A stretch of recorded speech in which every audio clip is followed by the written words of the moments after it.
Ready? Start. I would like to take the House into the history of these provisions as they were discussed in the Constituent Assembly. Even at the time when the present Article 369 was being considered by the Constituent Assembly, there was a body of opinion which felt that limiting the parliamentary jurisdiction in respect of commodities like food, grains, and other agricultural products for a period of 5 years was taking a short view of the question. The basis of the decision of the drafting committee could be understood from para 14 of the letter written by the chairman of the drafting committee to the president of the Constituent Assembly. I am making reference to this letter of the chairman in order to point out that the recommendation of the chairman of the drafting committee to the President of the Constituent Assembly was based on a previous enactment, namely the provisions of the India Central Government and Legislature Act of 1946, which gave life in regard to the power exercised by the central legislature over those matters for a further period when the war legislation came to an end. It is not often that one looks back to what happened during the time when the Constituent Assembly was discussing. But it did give him a certain pleasure when I am looking into the proceedings of the Constituent Assembly to find that a friend of ours who is a member of this house had the far-sightedness to feel at the time when Article 306 of the draft constitution was being considered that the duration of the validity of the provisions of that article should be extended from 5 to 15 years. In fact, at that time, the honorable member expressed the opinion that is matters like foodstuffs, minerals, etc., the power of the government of India should be kept intact. Anyway, the Constituent Assembly did not accept the suggestion made by him. Even prior to this particular article being taken up for consideration by the Constituent Assembly in the several discussions that took place in regard to the distribution of powers between the centre and the states, it was felt that parliamentary control should be provided over essential commodities other than those expressly covered by item 52 list 1 and item 33 of list 3 attached to the Constitution of India.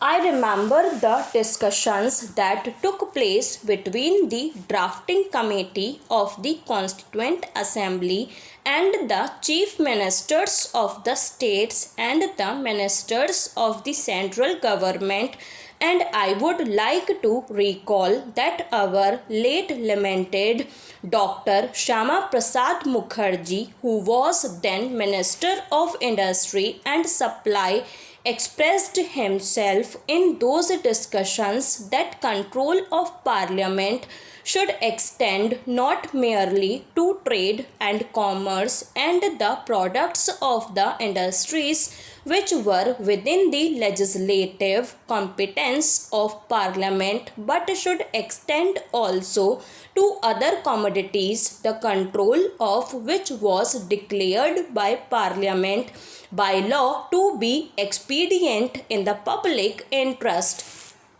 That is, he felt that Parliament should have the power to extend the range of control over commodities other than those covered by item 52 of list 1 schedule 7.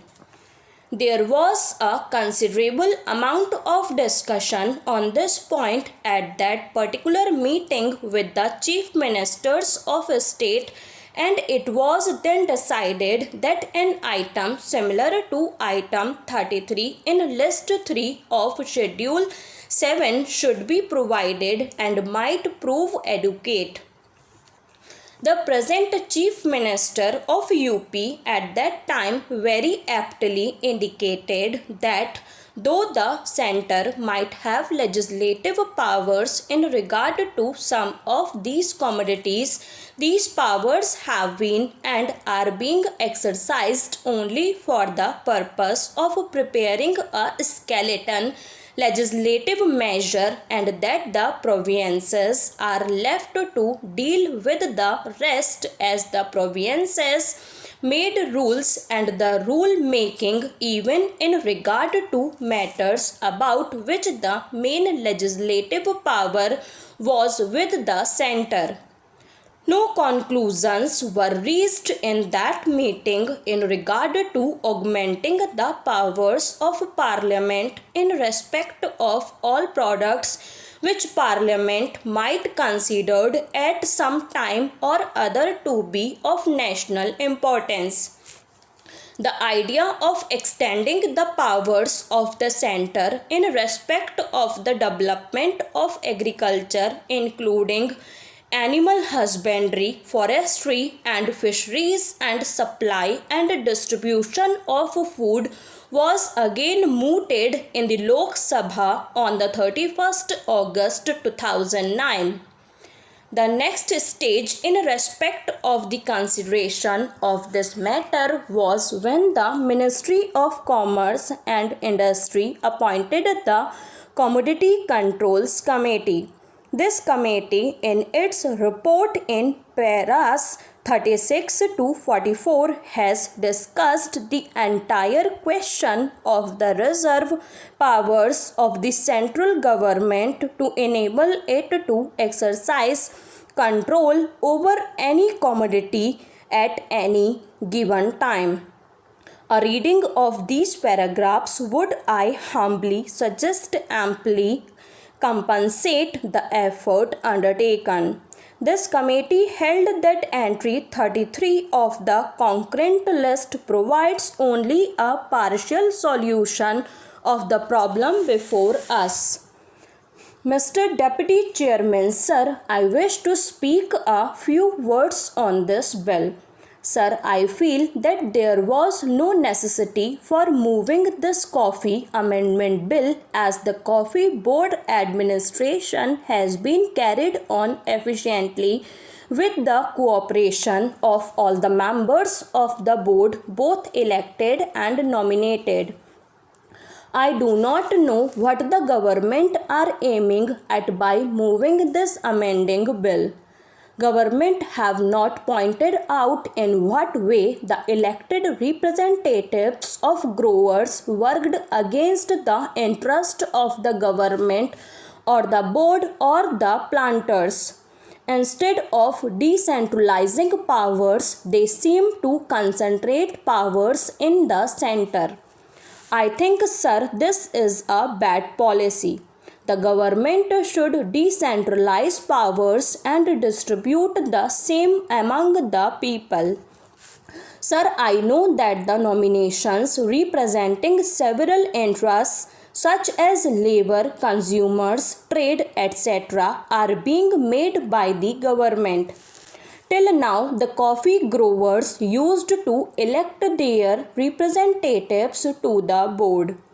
They had the right of franchisee and used to elect representatives in whom they had confidence.